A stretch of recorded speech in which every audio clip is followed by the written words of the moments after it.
And we're going on here. TC, go ahead. Fire away, TC. Hello, everybody. Just trying to fire up the live feed on Santa Cruz Waves here on my phone. Because tonight we have, oh, and here we go, right here. It is on. I see us. It's working, Neil. It's working, bro.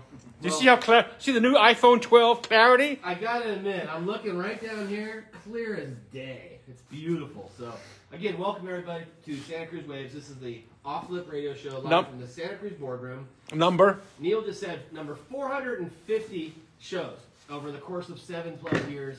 A lot of good shows, Neil. Yeah. I'm excited about tonight. We've talked about this for a while. Without further adu, we're going to welcome our guest tonight. It is the one and only Jeremy Scribner here tonight. Scribbies, as he's known to many around the point. You called him a prolific surfer. I came up. I couldn't think of a word. Yeah. Oh, my beer spilled. That's man. Yeah. Your beer spilled on your towel. Party foul already. Jeez, I got a towel. Okay, I'm working on it. Okay, hey. Jimbo, you just sold a towel. Jim Phillips just sold a towel. I know, right? And just so you guys know, I can see your comments. So, Sandra, I just saw that you said, woohoo. So, again, if you want to comment on tonight's show, we'll try to keep an eye on it. And we can discuss Jeremy's life and his times here in Santa Cruz and his times outside of Santa Cruz. So you guys have been friends for a long, long time, right? Well, let's just jump right in. Where'd you meet Scribby at? We just were talking about this before the show. I had a friend, Mike Lundbeck, longtime Santa Cruz local, born and raised here, and he had a trailer in Snug Harbor, which is on 30th, right off 30th Avenue in Pleasure Point. Yeah, and it's a trailer park of pretty much all vintage single wides, and I saw Jeremy riding a bike around there. You were probably 9 years old. 10? That's about right. Yeah, you were young. With the Manzies and Mike and Matt. Right. Chris. Yeah. And you were saying earlier that was Mike Lundbeck's kids. You got your first surfboard from. Yes, that was actually his brother, Matt. He gave me a 6'9" Ward Coffee. Wow. Oh. And that's how it all started. That's how it all started. I was a boogie boarder at first, and then little James Mann would heckle me, and then I got on the surfboard and then just started surfing. Where did you catch your first wave? Everyone seems to remember. Actually, my first wave was at Fingerball on the west side. I used to boogie board over there with my aunt. When I was like 6 years old, then I borrowed a board, and then I ended up going over the falls and getting the fin stuck in my leg. So I didn't surf for a while up until I met up with Manzi and Mike and Matt, and we would go surf in Manzi's little Volvo down to Tola. What year was that? What year was it? Can I ask? James, okay, it was Chris. Okay, both in the car too. Right. We'd be in the little Volvo with little surfboards on top, all of us drums, and we'd go down to Tola. What year was that? You think? I'm thinking 92. Wow. Okay. Yeah. So it looks like Tony says I need to hold my mic closer. Okay. Oh, you know what it is? Tony, just so you know, we're talking through the phone. The microphone is actually for the podcast. Right. So just so you know that, want to keep it clear. So why don't you take your mask off, TC? Because you are 6 feet we're apart. 6 feet apart. Okay, so I'll be a little more projecting over there. Do you see how he holds his mic? It's like pro. Yeah, no, it's like he's doing a jazz show or something. You see that? Yeah, no, it's like he's about to get up and do a number. I watch a lot of Eminem stuff. So getting back to that, what year was that? When was that? 92, 93. 92 or 93, okay. Yeah, I was 10 through 11 and 12. We also go on the brown Volvo. Everybody knows what that is. If you hung out with Manzi and me, we used to roll on that. His mom would drive us, and it was pretty cool. Jeannie, she was classic, yeah. Bless Dale. Jeannie's heart. And Dale, of course. Dale, who's gnarly local in his own right. Exactly. Yeah, he's cool. So you progressed pretty fast at surfing. Wow, was it easy for you? Yeah, it was pretty easy because I hung out with people 10 years older than me. So I was always trying to be on their level, and I had to really step up my game, and I was really competitive with surfing, skating. So I grew up around a bunch of people that were like a lot older than me, and it was cool. Now that can backfire too. It could. Yeah. With the people I chose, but I had a lot of people that were good too. You progressed through the ranks. You secured sponsorship. You traveled the world. Who got you there? Were you hustling to get that done? No, not at that time. I hustled at the end to survive what I had to do. But like in the beginning, A lot of people took me on. There was a lot of families that took me under, like Lochner family, the Roper family. You know, Cheesemo, you name it, Shane Berry, you know, the Nicolettes, all the people that I grew up with, and the Gooches. It's all there, you know, like all the people embraced me and took me in at one point and helped me get to where I was. Without them, I would have never been there.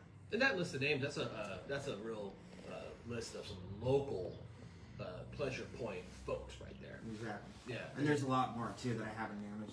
It's hard to name them all. You got the sponsorships going. I know, like you said, Matt Lochner was working for Santa Cruz Surfboards and got you on that program. And then I know that you got some amazing photo coverage in the magazines. You got a cover or two? Yeah, for sure. But that all comes from your sponsors, like Sessions, Santa Cruz. You're my first sponsor of Victory, DC. You know, even goes back to Werner, my first sponsor, Santa Cruz Surf Shop. All the way to DC when we progressed to there, you know, with you.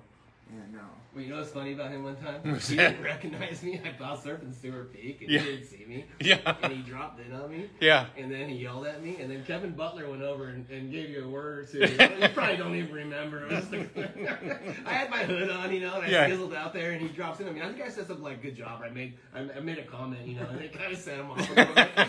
And Kevin Butler's like, "Hey." No, I know. Yeah, because you were at the time, you were involved with the surf shop where Kevin was down there at Santa Cruz Surf Shop. Day one. Yeah, and so they got me a Werner sponsor. They got me my SRR sponsor or SRH sponsor. Yeah, it was pretty cool with Dane and all that. They always pushed me, just like you. As you got better, you really seemed to become a master of errors. Yeah. Like, is that from your skateboarding roots? You got that? How did? Just looking up to the people I did, like Rat Flea, you know, Nathan Fletcher, and then growing up with like Cheesemo, Brian Starn, JP, the Lackeys, all skating. You know what I mean? Dave Frio on the cannery, letting me skate there, letting me sweep up and paint the whole place checkered, and you know what I mean? That's what really pushed me to do airs, and watching Andy Roy just kill it.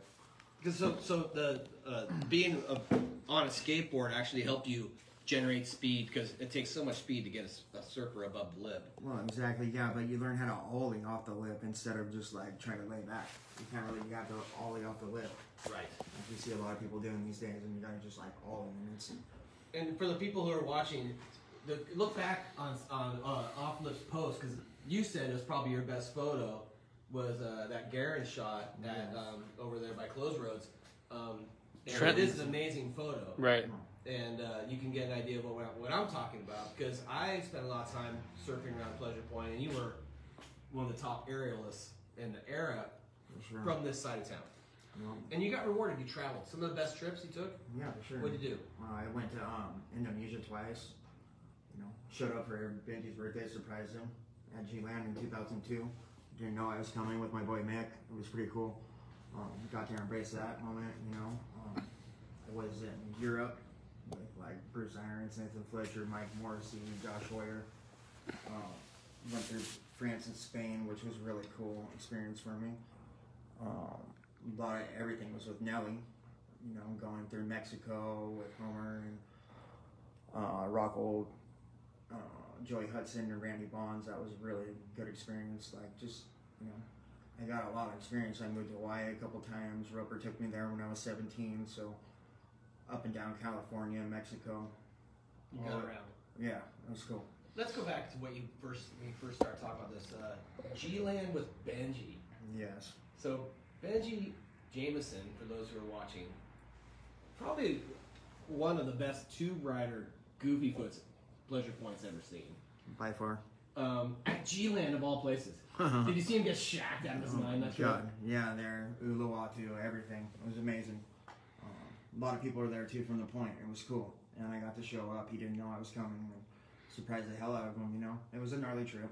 There was another stuff that went on, but yeah, it was cool. And then the 2001 trip too, Benji. I mean, Katut from Uluwatu said he's one of the top 5 barrel riders he's ever seen. Like, you've seen a lot of people, you've seen a lot of people get barrel riding. So to say that is a huge honor. That's all I gotta say. Like, that's all you need to say. Like, you rolled First Peak or anywhere he went. It didn't matter. That dude was the shit. He was the king of the point. Big part of my success is him. Well, you could call him your best friend. My best friend and my mentor, my idol, my hero. Period. So, how long has it been now? A month? No, it's been November 13th. It's been almost a month and a half. Month and a half? How you doing? You're getting through it? Yeah, I am. I just try to embrace the good moments, you know? Yeah. Silver linings, my friend. Exactly, like the good times we had, dude. Since 93, 92, when I first met him. You know? That's all the times I just try to embrace, you know? Yeah. We had some tough times, but that was good, you know? Like, that's what I don't think about that. All I think about is how hard he ripped, how legendary of a point boy it was, how everybody from here around the world, to Fiji to Indo, cares about him, you know? That's all that matters about Benji, is that he was the king of the point. And everywhere he went, he touched every person's heart because he was such a special person. Do you wish that you could say that to him right now? Did you? Is that something that you ever had a chance to tell him? Right now. He's sitting right there. And he is sitting right here. You know. But sometimes you wish you could have those conversations, you know. But I hugged him and I told him I loved him every single time for the last 3 years. You know. That's awesome. You know, we spent Thanksgiving together. We spent Christmases together. We spent birthdays together with my kid. You know. Yeah. My kid loved him too, and I just want to embrace the good moments and how hard he ripped, and you know how much he loved his kid Buck, and everybody that he touched around the world. They know. Yeah. No, for sure. Benji was such an institution. If you spent any time here, you would see him on the guardrail. I mean, he obviously lived 4 houses from the guardrail, and he would be so psyched. Honestly, a quick story about Benji. The best pleasure point barrel I ever got in my life, Benji saw it. And we talk about it. You know, like when he would see me, he'd be like, dude, it was a full-on inside, just before Pengy's, that second bowl. And it was like, I just lucked out. Dumb luck. Yeah, it was the right place at the right time, right? Did you hear his whistle? Oh, no. I came out, he waited. He waited for me to get out of the water because there was like nobody around, you know? Right. So. I'll never forget that whistle, man. Yeah. Every time I got barreled or anybody got barreled, they embraced him when they came in. And you would hear his whistle, and it would get you psyched, and you would get another one, and then he'd whistle again. It was amazing. Yeah, there was a period of time where it was John Sutherland, Matt Rat, and Benji holding down the lefts. And my secret was just to sit next to those dudes. Because they're going left every They let time. you sit there? Oh, yeah, I was sitting right next to them, yeah. There was a little secret back then. They allowed you to sit there? Well, you just knew that they were going left every time. Right. Casey was our boy, though. Okay, so getting back into your surfing career, you kind of derailed a little bit. Yeah, I did. And I think that's an important factor or a chapter, I should say. Because we've all derailed a little bit. Absolutely. Right? No. All, not just him. I've derailed a lot. We've all derailed a lot. I know you've derailed. Yeah. And the thing about derailing is getting back on the tracks. Right. So my first question is, how, in hindsight, did you derail, and how far did you like leave the tracks before you could get that thing back up? Honestly, you remember. You came to my house with Adam. You came there with Brett. You came there with Nelly. You came there with Gally. And you all had a meeting with me, remember? Right before I was leaving on my 2002 trip. And that I met Benji there. And I didn't want to quit. And you guys were like, oh, you got a problem. You got a problem. We'll send you to a program right now and Novak's going to pay for it. And I'm like, dude, I'm good. Like, I got my ticket to Indo. I'm fine. I'll quit all myself. And you guys are like, yeah, we'll give you like a month. And then I ended up leaving and realized later on I had a problem. Because I ended up like a year later in county jail, sitting there kicking on myself, and it wasn't cool. A lot of people embraced me, you know. Adam came down there, put money on my books, would answer my calls. Benji would, like, everybody embraced me, you know. Trapmo, Shane, they all came and saw me, but I just didn't realize at that point that I had a problem, you know. Like, I'm like, oh, I'm not like these people. I would just be in denial, you know, minimizing, pointing fingers, blaming, and it took me a long time to figure out that I had a problem.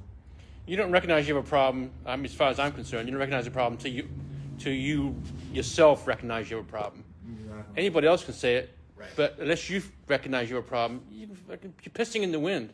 Well, a lot of times Right? it takes Yeah. it takes maybe rock bottom. I mean, you like you said, you were in jail. You were probably craving drugs, sick, and then you're probably at that moment you're like, what the hell am I doing?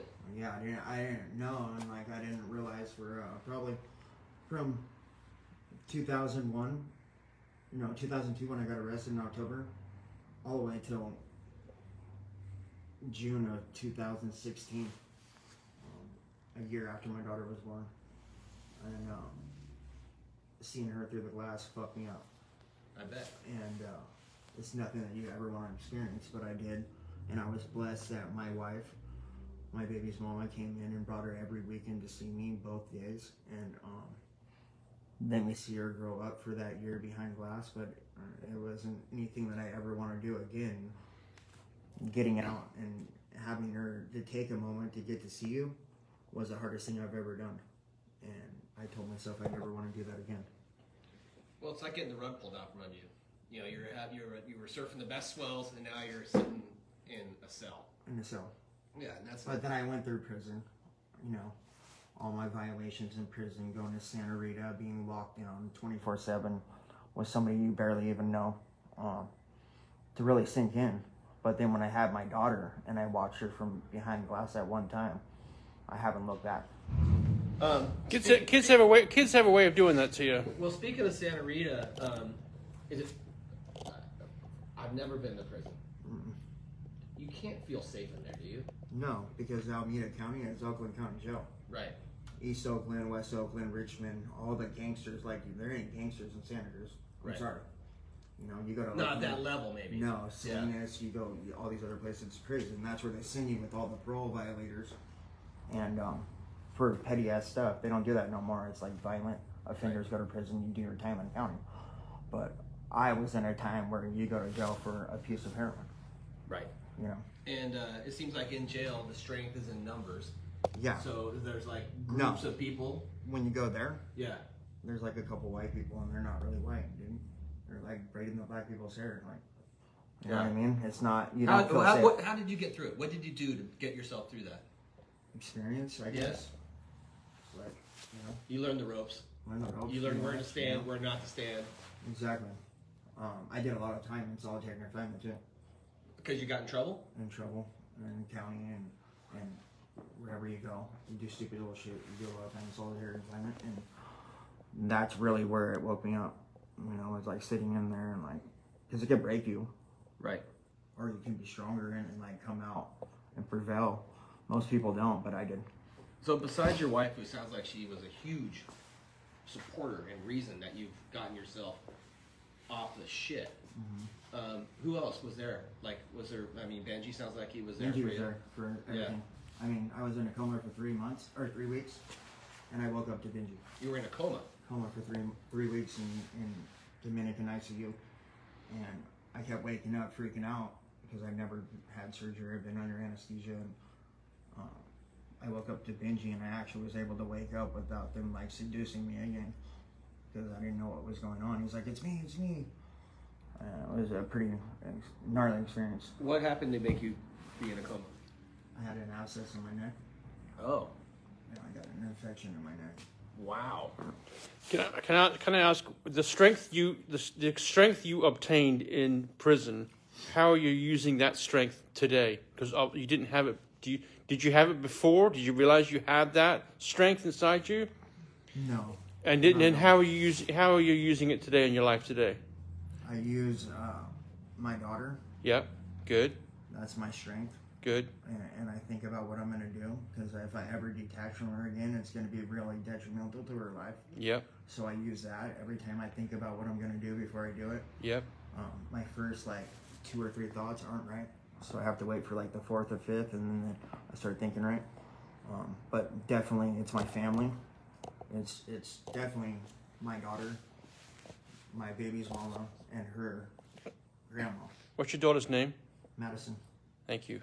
Just got a skateboard, huh? Just got a skateboard. She Yeah. did. So you guys I got the little creature mini in here. It was is great. she gonna start shredding down there at Mike Fox Park? She's already shredding. So you're coaching her along right now? And she's surfing. Wow, that's amazing. How old is she? She's 6 years old. Wonderful. I wanted to mention something because my daughter, who's been through 2 stints at rehab and is now 6 years sober, she had to lose her friends. You know, it was really tough for her because she had some friends that she had a hard time saying no to. Mm-hmm. You know, and so she had to like seriously like have people disappear from her life. It's hard to do that. It is. But you have to really prioritize who's answering the phone when you go to jail, who's coming to rehab when you go to rehab, who's keeping your daughter in your life, because they didn't have to, but they did. They chose to, and that's what saved my life. So that's what I think about them every time I make a mistake, or I think about, which I don't even think about using no more. I do my little thing, but like I don't do drugs no more because of my daughter and my family. I think about them first, because that's, without them and the close friends I have, what do you have? Prioritizing your life. Well, it seems like, I mean, what you just said in a nutshell is like some of the best advice No. For somebody that's at a fork in the road. Exactly. Because there's so much to lose for taking the wrong fork, and so much to gain from taking the right one, you know, and family, and, you know, the respect of your peers. Anybody that wants to bring you down or bring you to that level was never your friend, so you can just write them off automatically. What happens when you become sober? I mean, I felt when I became sober 15 years, you find out who your true friends are. They're the ones who stick around. It's the ones who You can don't see stick their around. motives, They disappear. So you have your family, and then it weeds them out. You find out who your closest friends are, and they will always be there for you. It's so true. It's so true, because like, you know, anybody that wants to bring you down or bring you back to that dark side isn't your friend. Period. Right. Like, Can I ask you a question? Yeah. So what was it like, you get out of jail, what was it like, and where did you go to catch that first wave after you got out of jail? my mother-in-law picked me up with my daughter in county jail after doing 15 months and dropped me off with Benji, and Benji gave me a surfboard and a wetsuit to go surf, and we went and surfed at the point. And you were back. And that was it. And then we started surfing. How'd that feel? It was great, because it was back at Benji's house on 34th Yeah. before he lost it. And that was like the last of the Mohicans right there. Like, all our houses are gone. To have that and get out and like be surfing with my best friend and experience that was amazing. There used to be surf shacks in Pleasure Point. Right, but that's no longer happening. Yeah, they're pretty much Sprinter band parking lots now. Right. Do you feel it?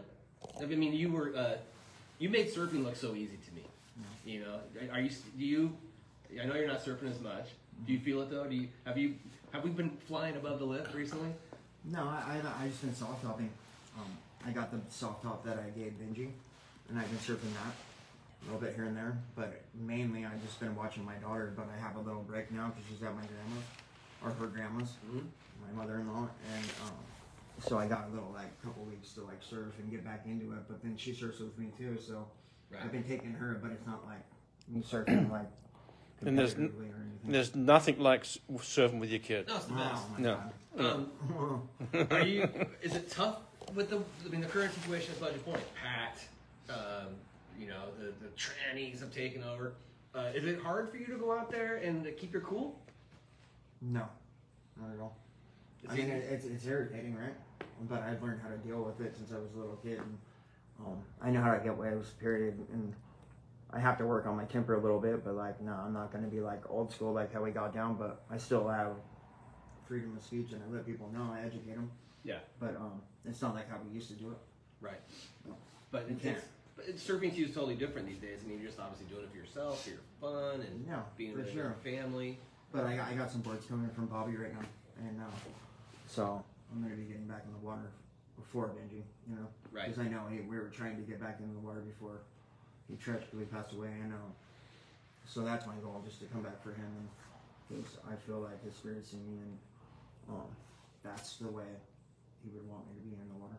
Yeah. No, I believe that 100%. Plus, you've also got to take care of numero uno, which is you. Exactly, for sure. Without that, then I have nothing, right? Right. And all your limbs are good right now? Everything's good. Yeah, We're the ones that hurt TC because we're old. He's young. I can just raise my arm above my I need a little paddle strength, but then I'll be good. I got all the boards I need, and yeah, I got my little wetsuits, and yeah, I'll be out there for sure. that's awesome. No. I getting back to I won't dwell on this, but I just want to talk a few more things about how addiction has gotten in your life. Yeah. What was it that what was your addiction?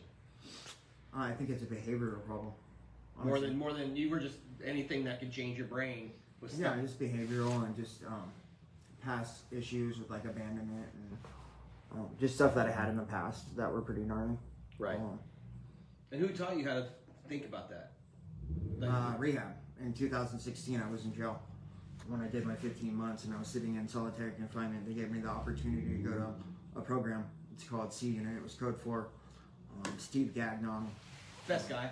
Best guy ever. Yeah. Andy Larios, Robinson. He was our second guest. You know, Steve Gagnon was our second guest. I was a guest on our second show with Rufo. Yeah. And that dude is amazing. Okay.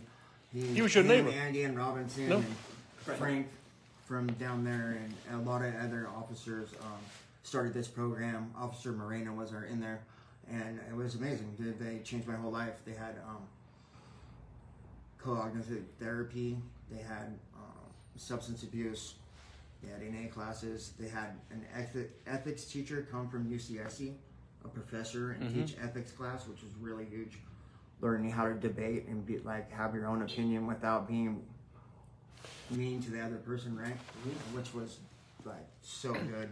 And parenting classes, they had all of what you needed. Positive discipline. Yeah, it was pretty amazing. So you went after that. You were stoked to be involved in those programs, and you wanted to be involved in those programs. Yeah, I did it twice. And is it hard to get drugs in jail? No. It's easy, right? Because I know they're always trying to stop it. No. Yeah, they can't. But in that program, no, you got bottled all the time. You weren't doing Yeah, they were nothing. checking you to make sure you're clean, And they right? knew. They're so smart about that stuff. Like when you're in there, there's only like 12, 16 people. So. Well, you know, Steve Gagnon, he retired. Yes. But Steve was amazing. I actually, he would call me a couple times. He's like, "Hey man, Roof's kind of down the dumps. Can you come visit him?" Yeah. And I'd go down there and I would tour the I went down facility with him, and also down here in the city. And he got respect. I saw it and how people treated him and how he treated fellow inmates. Yes. And it seemed like he really had a good rapport. Yeah. And he was, a long-time local too. No, Gagnon is the shit. Right. I'm sorry if I cuss. No, it's fine. And Robinson was a huge thing. He would bring me surf mags, Trans World Surfing Surfer, every month. Frank would give me coffee. You know, Andy helped me out humongously. Like the whole time I was in there. I really felt like those guys wanted the boys. You know, the messages. Bowie. Also, and Mr. Bowie, they were super good too. The message. Anybody listening today No. that thinks they have a problem. There's people out there. If you do end up in jail or wherever or in needing rehab, there are people out there that want to help you. Yes. I know that. Yes. People are out there. They want to help you. They want to help you get better. For sure. So you either can let them help get better. If you have to admit you have a problem and get better, or Look you don't. Flea. He's the most inspirational Right? person Look around. at Flea. Flea was just on the other show the other day, not long ago. He does, man. I'm very proud of Flea, and it really, you guys. The story that you're telling today, and the story that Flea tells, is the story of hope. Exactly. You know, there is hope that it's not today. If you're not doing well, you can change it, and there's hope that you can do that. And there's people who want to be involved, and you've listed an army of people who helped you that wanted you to see you do better. And that's what I think one of the great things about this town is we really do look out for each other. You know, and I know there's times where you feel like that's not true. I know that Benji felt that sometimes. You know, like the town doesn't have your back, but they really do. You know, and I think and especially when you try. You know, I wasn't gonna really talk to us, but I was really proud one day when I was like, "Hey, where's my surfboard?" Remember? Yeah. And you reached in your pocket. I go, "Look, if you give me $200, I won't talk about it ever again." And you reached in your pocket and you pulled out $200 and gave me $200. What happened? No, my board got stolen out of the back of my truck. Oh, he did? I loaned him a board, Right. and it disappeared. Right. And then he disappeared, too. Right. You know, and we know why. So it was he's- that time of your life, you know? Yeah, Yeah. that's for sure. So he squared you away. Well, yeah, and you know, it took some coercing, but you nailed it. Yeah. Your side of the bargain, and I 100% respected that. Hell yeah. So, and You're that's my the boy, that's why. well, that's the behavior that gets people back in your pocket. Exactly. You know, is that kind of behavior, and you're leading by example because no one wants to help people who don't want to help themselves. Right. That's so You have to help yourself, dude. Yeah. Period. Yeah. So, where are you 10 years from now? What's the future? Dad. I mean, obviously being a parent, but are you working on? I'm getting back in the water for sure. I'm working on a lot of things like just trying to be like a better parent, better, you know, you never be too perfect, right? So I have to be a better husband. I have to be a better dad because you never be perfect, right? And there's always room for improvement. I have to work on a lot of stuff, but 10 years from now, I see myself being successful and hopefully helping kids that are troubled in youth. You know what I mean? That's a big goal in my life. I have a long way to go from there, but that's one of my long-term goals, and just getting back in the water and being in their presence and like just pushing the groms, you know. As TC was tell you, his words from TC. If you can help one kid, Yeah, it makes a big difference in life. Right? That's always what I say. You change one kid's life, you'll go to heaven a happy person. right? For sure. And I think that's a really important message for everybody, because if everybody did that, the world would be such a better place, you know. For sure. But in surfing, you're back. Yeah, for sure.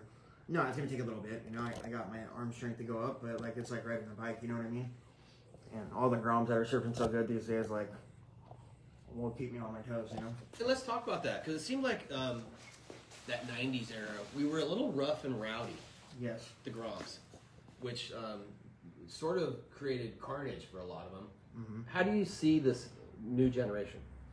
I think it's great because they have all this parenting help, and the point's different. It's not like when I grew up. It's softer.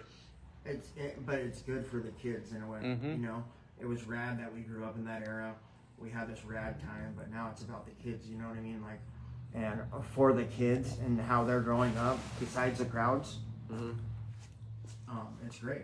You know what I mean? Having a kid, I would rather the point be like it is today than back in the day, dude. Because us kids got tortured.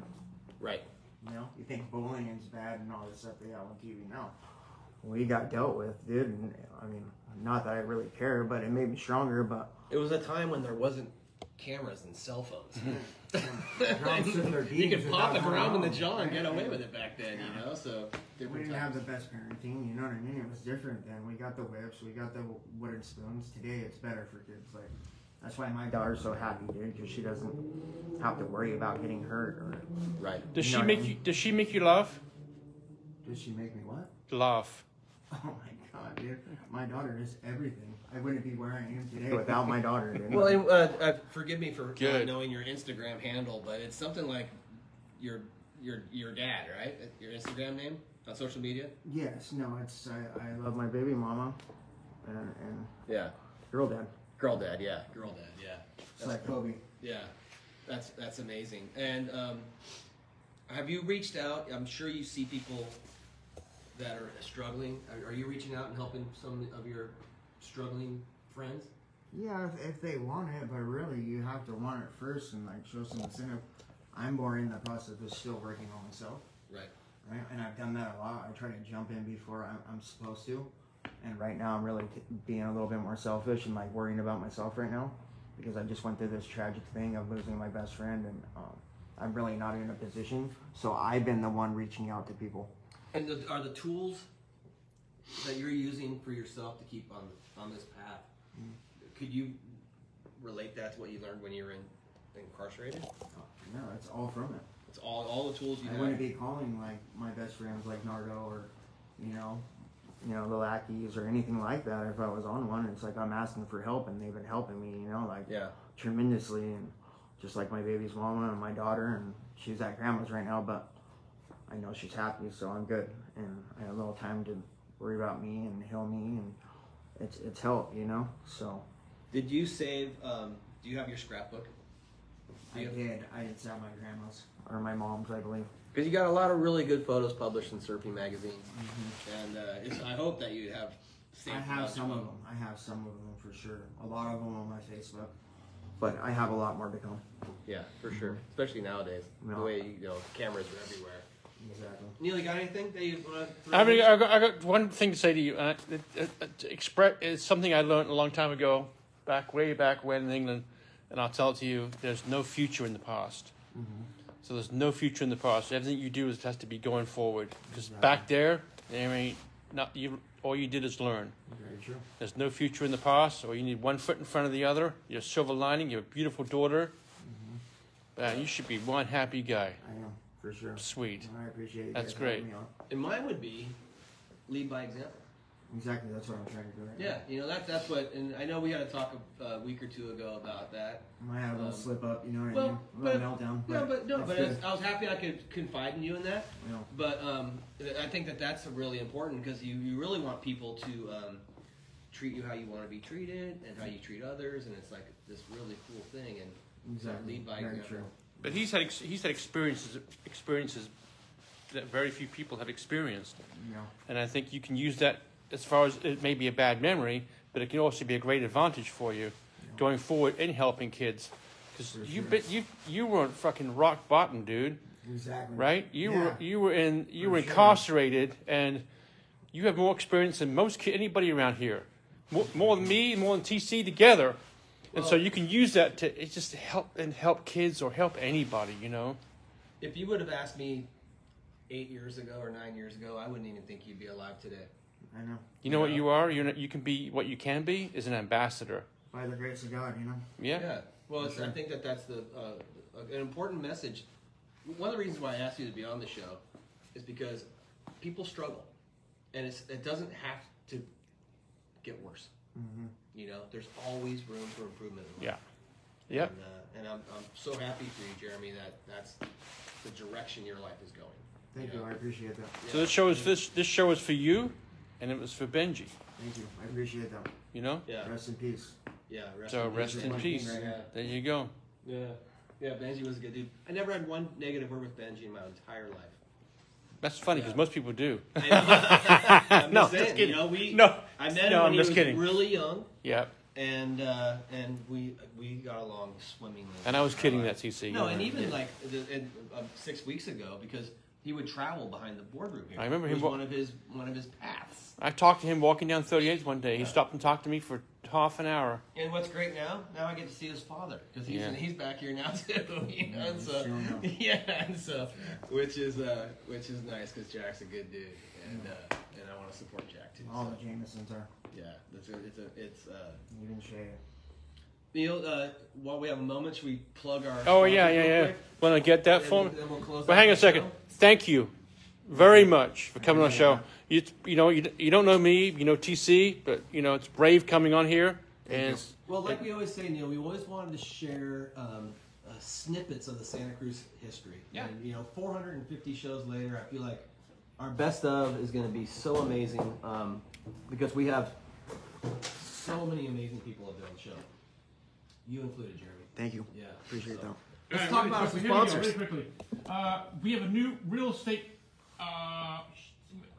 sponsor. I love these people make me laugh. If real estate with radio waves, Quick and Starbuck is the station that plays music tuned to your lifestyle needs. Contact them today to make your playlist that will rock you through your next real estate journey. Call Laura Quick. She's a realtor with Keller Williams at Santa Cruz, 831-706-1999-9999. Or go to Facebook at Quick and Starbuck Realtors. She's stoked to be a part of the show. That's awesome. Straley Legacy Planning is a local real estate planning law office focusing on living trust, wills, trust administration. She's going to be our guest next week, TC. Beautiful. Right? Yeah. I don't even know about that kind of stuff. I don't either. Along with Sean Rovi is going to be here next week. Get out the back door. So Shirley offers a complimentary consultation for living trust packages and is available via Zoom, phone, in person. You can reach Straley Legacy Planning at 621-2165 or check her out at SantaCruzEstatePlanning.com. Surf City Sandwich. Thanks, Fig. I went in there, had the meatball yet, TC. Man. I went in there, have you had the meatball? I'm going to go tomorrow and get that. It's So I am. I'm going it's like tomorrow. 9 meatballs and this little bit of bread. It's a joke. Well, it's a pandemic. You can put 20 pounds on. It's Dude, okay. I swear to God, I'm starting to lose more. I got to lose some weight. Merch for socks. I want to thank Cindy for... Got him on. Got him on.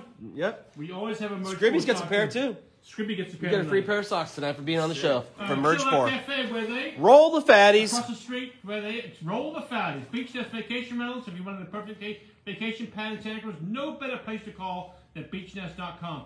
Had one last night, TC. The pizza one in Aptos. This mofo was huge. The extra You large just eat all day. barbecue chicken pizza was delicious. For Pizza One in Aptos, pizza1.com, 684-1110. Santa Cruz Core Rehab. So much to offer to achieve optimal health. Please visit santacruzcore.com. Have a massage there. I have a massage there Thursday morning at 8:45 with Gabby. Aloha Island Grill. Thank you, Numa, for the great Hawaiian food and your longtime sponsor of the show. Listening stack for your custom-made earplugs. Right there behind the Chevrolet station on 41st. Fishermen, boaters, and surfers. The wave clock is your notification for waves and tides showing you real-time ocean conditions at thewaveclock.com.